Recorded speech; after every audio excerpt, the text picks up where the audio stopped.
하였음이니라. 아멘. 자, 여러 사람들의 방해에도 불구하고 드디어 예루살렘 성벽을 건축하는 일이 마쳤습니다. 15절 보시면 성벽 역사가 52일 만인 엘루럴 25일에 끝났다, 이렇게 말씀하고 있습니다. 그러니까 유다가 멸망하고 성전이 불에 타고 성벽이 무너지고 그렇게 한 지 약 140년 정도가 지나서 드디어 성벽이 다시 이제 재건이 된 것입니다. 16절 보시면 우리의 모든 대적과 주위에 있는 이방 족속들이 이를 듣고 다 두려워하여 크게 낙담하였으니,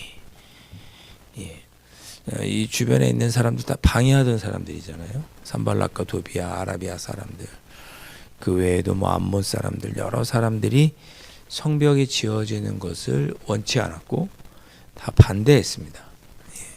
그래서 느헤미야를 이렇게 다른 데로 불러서 죽이려고도 해보고 이런저런 헛소문도 내보고 방해도 하고 사람들을 죽이겠다고 협박도 하고 온갖 방해 공작을 했는데도 불구하고 성벽 건축이 완료가 되었습니다. 그때 느꼈던 그 방해하는 사람들의 감정이 어떤 감정인지가 16절에 나오죠.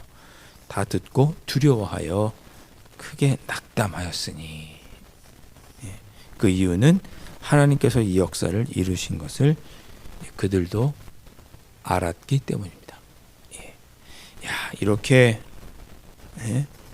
우리가 방해했는데도 저렇게 일이 되어지는 거 보니 하나님께서 정말 계시는구나, 살아 계시는구나, 이런 것들을 그들도 깨달은 거죠. 저 사람 교회 다니는 사람이고 늘 정직하게 행하고 성실하게 행하더니 결국은 되는구나, 정말 예수 믿는 사람은 달라, 이런 느낌을 주는 거죠. 느헤미야와 예루살렘, 유다 사람들이 그렇게 한 거예요. 그런 반대와 어려움에도 불구하고.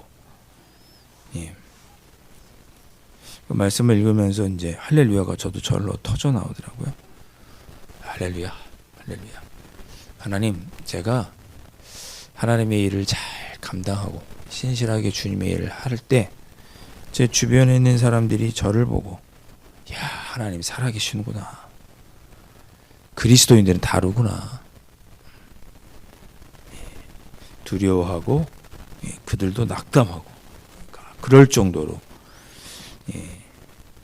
그렇게 하나님의 영광이 나를 통해서 나타나기를 원합니다. 이런 마음이 절로 생기는 그런 일이 느헤미야 때 있었습니다. 17절 말씀. 또한 그때 유다의 귀족들이 여러 번 도비아에게 편지하였고 도비아의 편지도 그들에게 이르렀으니 도비아는 아라의 아들 스가냐의 사위가 되었다 그랬습니다. 또 도비아의 아들 여호하난도 베레기야의 아들 무슬람의 딸을 아내로 맞이하였으므로 유다에서 그와 동맹한 자가 많음이라. 산발랏에 대한 이야기가 여러 나왔죠. 산발랏이 자꾸만 느헤미야를 계속 죽이려고 하고 그랬잖아요. 또 스가냐라고 하는, 어저께인가요? 스마야라고 하는 또 이렇게 제사장을 꼬셔서 어떻게든 또 느헤미야를 죽이려고 했던 사람이 누구였느냐 하면 바로 산발랏이었습니다. 근데 그뿐만 아니라 도비아도 나쁜 사람이죠. 심지어 그는 유다의 귀족들, 그리고 보니까 혼인 관계로 유다의 고위 귀족들과도 이렇게 연결되어 있는 사람이 도비아였습니다. 그러니까 도비아가 이방인인데 그가 자기가 이렇게 사업을 같이 하는 사람, 이권이 같이 연결되어 있는 사람, 자기 아들의 뭐 며느리의 사돈과 이렇게 인척 관계로 있는 유다 사람들에게 압박을 해서 압박했다는 게 뭐 칼들과 한 것이 아니라 말로 이렇게 꼬였겠죠. 야, 느헤미야가 지어지면 우리 힘들어, 어려워, 그 사람 되면 안 돼. 그렇게 회방을 놓아서 느헤미야가 성벽을 짓지 못하도록 그렇게 한 거죠.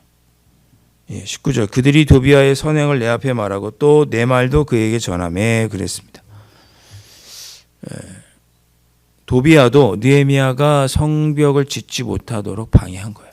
편지도 하고 또 느헤미야의 이야기를 그들에게 전하기도 하고, 그러니까 뭐 어떤 계획들, 성벽 건축하려고 계획 있으면 가서 또 다 이야기했겠죠. 그리고 그렇다면 가서 이렇게 말해라, 느헤미야에게 협박해라.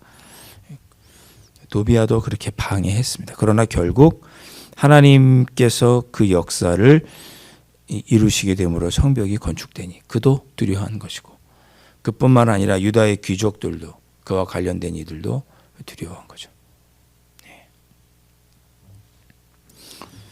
세상이 그런 것 같습니다, 여러분. 다 우리도 다 인척 관계가 있고 뭐 이권 관계가 있죠.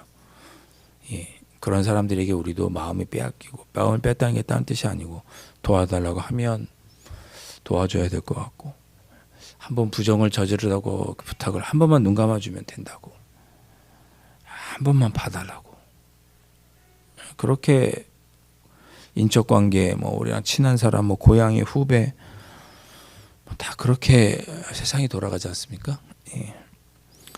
그런 속에서도, 그런 사람들의 압박 속에서도 느헤미야는 신실하게 하나님의 일을 잘 감당했다. 그렇게 성경은 기록하고 있습니다. 자, 7장으로 넘어가면 이제 1절에 보니까 성벽이 건축되고 문짝도 달았습니다. 문지기도 세우고, 그리고 성전을 관리할, 봉사할, 노래하는 자들과 레위 사람들도 세웠습니다. 그리고 느헤미야가 2절에 네아우 하나니 1장에 나오죠. 1장 1절 2절에 나오죠. 유다 땅에 갔다 와서 느헤미야에게 예루살렘 사람들이 얼마나 고통받고 있는지를 알려주었던 그 사촌 동생 하나니, 그리고 관원 하나냐, 두 사람을 예루살렘을 관리하는 총독으로 세우게 됩니다. 왜 이렇게 하느냐? 느헤미야가 처음부터 성벽을 재건하러 올 때 여기서 살 생각으로 온 것이 아니고, 왕이 너 얼마면 되겠느냐라고, 얼마면 갔다 올 수 있겠느냐, 성벽 재건을 마칠 수 있겠느냐라고 물었고, 내가 몇 년만, 얼마만 있다 오겠습니다라고 대답을 하고 왔거든요. 그러니까 여기 계속 있을 수가 없는 거죠. 그래서 자기 뒤를 이어서 예루살렘을 다스리고, 자기를 방해하던 사람들로부터 예루살렘의 사람들을 지킬 그런 하나니와 하나냐를 세우게 됩니다. 그래서 문지기를 세운 거예요. 문지기는 뭐 하는 사람이에요? 성을 들고 나가는 사람들을 관리하고, 밖으로부터 대적이 오면 지키고, 그들이 성전을 또 파괴하려고 하면 지키는 그런 역할을 하는 사람들이 문지기죠. 지금으로 말하면 뭐 군인, 정규 군인까지는 아니어도 경찰 정도는 되겠죠. 그렇게 문지기를 세워서 예루살렘 백성들도 지키고, 또 하나님의 성전도 지킬 수 있도록 그렇게 했던 것입니다. 자기가 자리를 비우려고 하는 거죠. 그리고 3절에 예루살렘 주민, 3절 하반절에 보면 예루살렘 주민이 각각 자기가 지키는 곳에서 파수하되 그랬습니다. 자기 집 바로 앞에 있는 지역은 망로, 그 지켜야 될 자리 바로 뒤편에 있던 사람들이 지킨 거예요. 그러니까 예루살렘 성은 경찰이 지킬 뿐만 아니라 동네, 우리도 이렇게 지역 자치 이렇게 돌아다니면서 뭐 마을도 순찰하고 하시는 거잖아요. 그런 것처럼 자기들끼리 직접 예루살렘 성에, 성벽에 누가 대적이 오는지 불침번을 세워서 그렇게 지키도록 한 것입니다. 우리 지역은 내가 지킨다. 이런 것들이 이때부터 이스라엘의 전통으로 지금까지 자리 잡았겠죠. 그 이스라엘 사람들이 지금도 전쟁 나면 내 나라 지키겠다고 가잖아요. 전쟁 나면 가잖아요. 죽을 줄 알면서도 가잖아요. 그런 것들이 어디서 왔겠어요? 여기서 온 거죠. 뭐 좀 다른 얘기지만 여러분 우리 강남제일교회는 누가 지킵니까? 하나님께서 지켜주시죠. 또 누가 지키죠? 내가 지켜야죠. 그래서 내가는 저를 말하는 게 아니고 여러분이 지키셔야죠. 여러분이 계신 자리에서 여러분의 일을 감당하고 여러분이 해야 될 일을 하시는 것이 교회를 지키는 일이에요. 제가 지키는 게 아닙니다. 저도 제가 해야 될 일을 하면 지켜야죠. 교회는 모두가 지키는 거지 한두 사람이 지키는 것이 아닙니다. 예. 그렇게 이스라엘 백성들은 자기 집 맞은편을 지켰고 4절 그 성읍은 광대하고 주민은 적었기 때문에 그리고 아직 집들도 건축해야 할 것이 많이 남아 있었어요. 그러니까 일부는 가옥을 건축하고 또 일부는 자기 집 앞 지키고 이렇게 하면서 예루살렘이 점차 사람들이 살 수 있는 더 큰 도시로 변모해 가게 됩니다. 그 일을 누가 했느냐? 이 느헤미야가 합니다. 그 나중에 보면 느헤미야가 돌아갔다가 다시 레위인도 세우고 1절에 보면 그랬잖아요. 다시 이제 다 세웠는데 이스라엘 백성들이 또 딴 길로 가니까 나중에 다시 돌아오는 이야기도 나중에 나옵니다. 오늘 말씀 여러분 읽으시면서 이렇게 기도 제목을 제가 함께 나누고 싶습니다. 하나님께서 우리를 통해 하나님의 일을 하시는 오늘 하루가 될 수 있도록 그래서 우리 주변에 있는 사람들이 우리를 보고 놀라는 인정하는 그런 하루를 살아갈 수 있도록 여러분 위해서 기도하시고 두 번째 하나님의 일 교회는 또 교회를 지키기 위해서는 내가 해야 될 책임과 몫이 있다. 그것이 기도의 자리이든 어떤 자리이든 예배의 자리를 지키는 것이든 또 아니면 앞장서서 섬기는 일이든 교회를 지키는 일엔 내가 해야 될 몫이 다 있다 누구나. 여러분 기억하시고 하나님 오늘 하루도 하나님의 영광을 위해 살아갈 수 있도록 하시고 또 맡겨주신 귀한 일들을 내가 해야 될 일은 잘 감당하게 해주십시오. 참고로 말씀을 준비하다 보니까 산마리노 공화국이라는 곳이 있다고 합니다. 그래도 그 나라는 아주 작은 나라인데도 불구하고 우리가 독립되었다라는 의미로 군대를 조직했다고요. 군인이 모두 몇 명이냐? 70명이랍니다. 군인이 있고 지킬 수 있다는 것은 내가 하나의 독립된 나라로 우뚝 서 있다. 이제 그런 뜻입니다.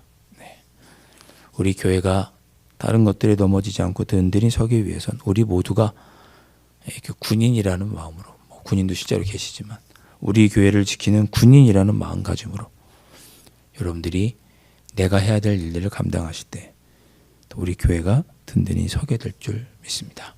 오늘 하루도 하나님의 영광을 위해서 살아갈 터이니 저를 통하여 하나님의 영광을 나타내십시오.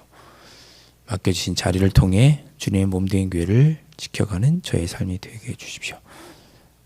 이 새벽에 그렇게 기도하실 수 있기를 주님의 이름으로 축원드립니다. 기도하겠습니다. 하나님, 느헤미야가 예루살렘에 사는 이들과 함께 성벽을 건축하고 힘들고 어려운 중에도 그 일을 잘 감당함으로 많은 사람들에게 하나님께서 살아계심을 직접 일하심을 만방에 알리게 되었습니다.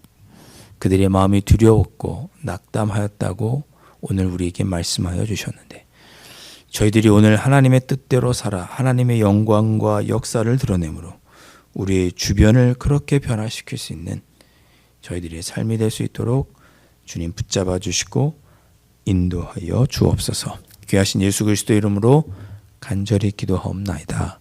아멘. 하늘에 계신 우리 아버지, 아버지의 이름을 거룩하게 하시며 아버지의 나라가 오게 하시며 아버지의 뜻이 하늘에서와 같이 땅에서도 이루어지게 하소서. 오늘 우리에게 일용할 양식을 주시고 우리가 우리에게 잘못한 사람을 용서하여 준 것 같이 우리 죄를 용서하여 주시고 우리를 시험에 빠지지 않게 하시고 악에서 구하소서. 나라와 권능과 영광이 영원히 아버지의 것입니다. 아멘.